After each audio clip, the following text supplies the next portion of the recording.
Okay, here we go. Video for my buddy freaking Yeah88, all about SummerSlam 1991. A match made in heaven, a match made in hell.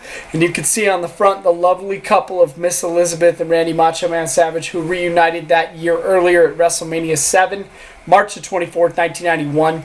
This event took place in August of 91, and this was the big wedding. And on the back, the match made in hell.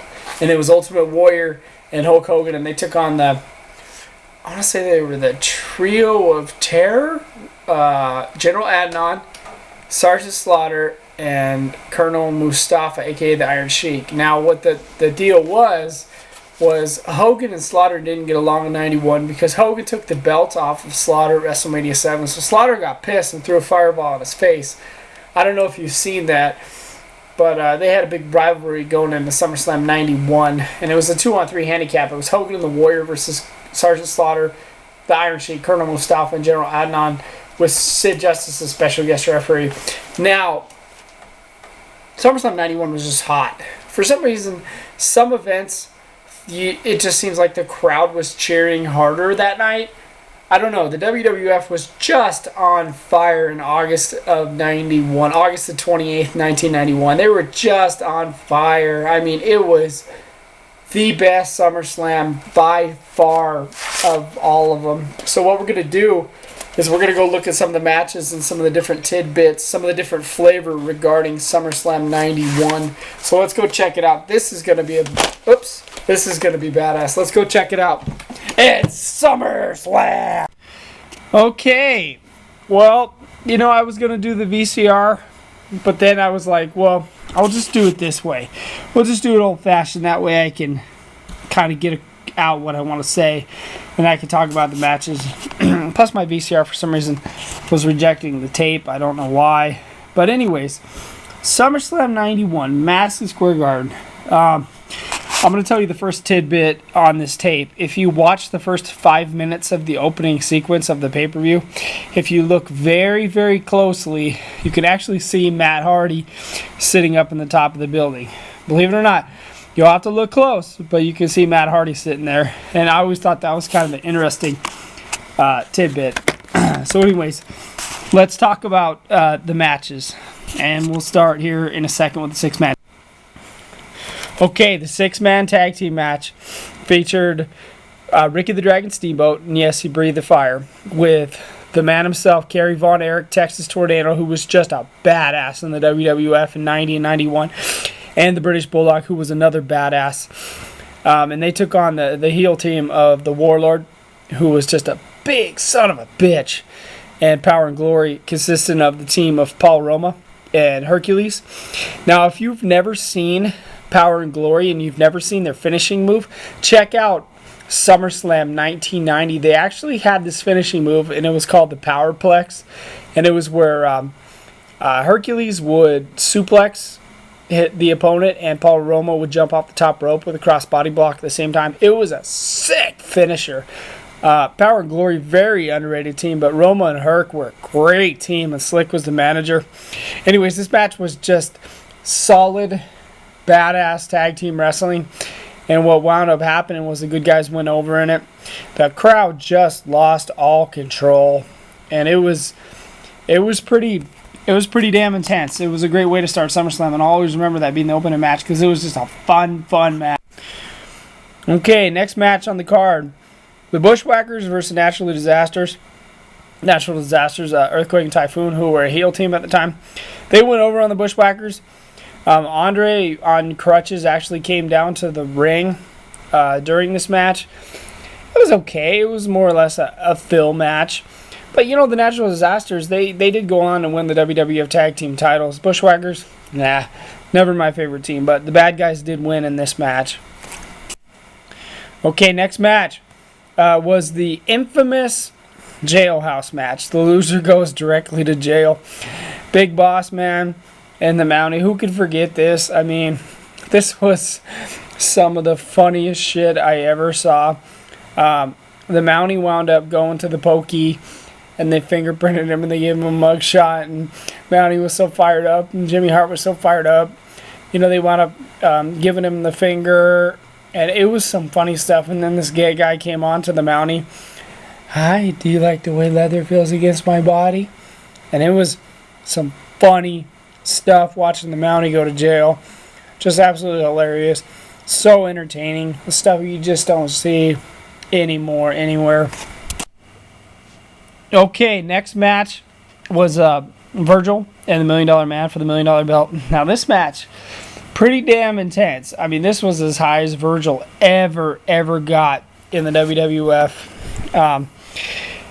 Roddy Piper was out there, and he was really pulling for Virgil. Him and Virgil were friends, and DiBiase was just talking shit to Piper throughout the match. He was just giving a Virgil just a beating, and then Virgil came back and won the $1 Million belt, and Piper just went nuts. But great sell job by Piper to get him over, and that was as hot as Virgil ever was. And I'll see the things started back at the 1991 Royal Rumble, where DiBiase wanted Virgil to pick up the belt, and Virgil wound up hitting him in the head with the belt and turning good guy and being a babyface throughout 91. If you want an idea of the professionalism of Ted DiBiase, he got hit in the head with a cup at the 1991 Royal Rumble, but instead of getting upset, he just kept carrying on the promo. So go watch the 91 Royal Rumble. You can actually see DiBiase getting hit in the head with a cup. This was a fun match. Okay, next match, one of my favorite tag team matches of all time. The Nasty Boys. Knobs, Sags, the Nasty Boys. They were wild in this match, and they fought the Legion of Doom. The Nasty Boys were the WWF Tag Team Champions at the time. They won the belts at WrestleMania from the Hart Foundation. At the time, Legion of Doom was the #1 contenders, the most over team in the Federation. And they had a street fight like you wouldn't believe. They were in and out of the ring. I mean, this was intense. I mean, the Nasty Boys didn't just hand them the belts. I mean, they fought hard. And LOD wound up winning the World Tag Team titles on that night in a tremendous, entertaining, fun fight. But you don't see that intensity really matched. But on that night, those two teams really had it out. And LOD wound up winning the tag team belts. Okay, next match. Match of the night. Probably the greatest match in the history of SummerSlam was Mr. Perfect Kurt Hennig. And he was the WWF Intercontinental Champion. And he took on Bret the Hitman Hart. Up-and-coming contender for the Intercontinental belt, who would eventually become a world champion about a year later, October the 12th, 1992, Saskatoon, Canada. He defeated Ric Flair and won the world title. So about a year and 2 months, Bret Hart was the world champion. But this was Bret Hart's coming out party, without question. Bret Hart and Kurt Hennig really had a fight, and it kept going, and it was technical wrestling. It was brawling. In the end, Bret Hart locked the devastating sharpshooter on Mr. Perfect and made him give up. But man, Mr. Perfect wasn't like, here it is. I mean, he and Bret had a battle. Match of the night, match of SummerSlam history. It was awesome. Okay, in the main event, Hulk Hogan, Ultimate Warrior. I don't know who would have ever beat that team back in the day, versus Sergeant Slaughter, Colonel Mustafa, General Adnan. And they were the Triangle of Terror. You have to excuse me. I remember they were the Triangle of Terror. And the match was okay. I mean, it was pretty wild. I mean, Slaughter and Mustafa gave Warrior and Hogan a beating. I guess the storyline behind this would be, the Ultimate Warrior holding Vince McMahon up before the match and saying he wasn't going to come out and stuff. Warrior did wind up coming out, and he performed. I don't know how true the backstory is on it, but the Warrior wound up running out of the arena, running out of the Federation, because this was his last match in the WWF until WrestleMania 8 in the Hoosier Dome, April, 92. It was good, though. It was good. Damn good, damn exciting, good tag team match, for sure. And the good guys wound up going over. Okay, so to top it off, at the end, when you thought it was done with the Hogan and Warrior versus the Triangle of Terror match, you're not even close to being done, because then you get into the Miss Elizabeth and Macho Man wedding, and they get married right there in the center of the ring. It's an emotional ceremony. It's really believable. As a fan, you're really into this. You know, of course, you have Rowdy Piper outside the ring. He's threatening Bobby the Brain Heenan, and if he messes it up, he's going to kill him. And so they get married. It's an emotional, it's a touching ceremony. But then the fun, then the storyline begins, because then you go to the Coliseum Video Extra, and they're backstage at their wedding ceremony and all that stuff. And now all of a sudden Elizabeth is opening a present, and then she opens it up, big box, and then there's a King Cobra snake in one of the boxes, and then all of a sudden Undertaker and Jake the Snake come out and do a number on the Macho Man, just beat the Christ out of him, and they really do a number on the Macho Man, and it was kind of a dirty moment, but that leveraged into just a tremendous feud between Macho Man and Jake.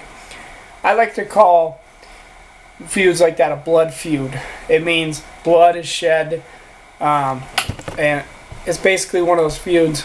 Orton and Cena had one like this in 2007 when Orton kicked Cena's dad in the head.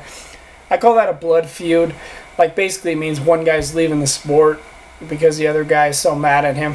But it winds up... If you've never seen Tuesday in Texas, Jake the Snake, he goes a little too far. He slaps Elizabeth around and DDT's Macho about 4 or 5 times, and woo! Macho and Jake had a feud in late 91, early 92. It could have been a main event at WrestleMania. It was money. It was a dirty feud. Jake was a dirty heel with all the trust me stuff. And, woo! I tell you, SummerSlam 91 was a catapult to that. Just to recap, SummerSlam 91, an absolutely tremendous pay-per-view. It advanced storylines. It had tag team title changes. It had $1 million belt changes. It had 6-man tag team action. It had the Mountie going to jail. It had it all. This was the perfect SummerSlam. It had technical wrestling. It had brawling. It had it all. The crowd ate up every second of it. This was as hot as I'd ever seen the WWF on that night at SummerSlam 91. Just tremendous stuff. And if you don't own SummerSlam 91, you better get your hands on it somehow, some way, because this is cream of the crop stuff. WWF on August 28th, 1991 was as hot as I'd ever seen them. And it has been my pleasure to talk about this. Anybody else has any video requests, you let me know and I'll talk about it at length with you. I'm Gemini. I hope you enjoyed this. Yeah. Thank you, buddy. Okay, one last look at the box. Big, huge box. Sick ass tape. Front. Back. Awesome. Not like the Miz, because this was long for the Miz, but this is the shit right here. Holy cow. Been a lot of fun. See you.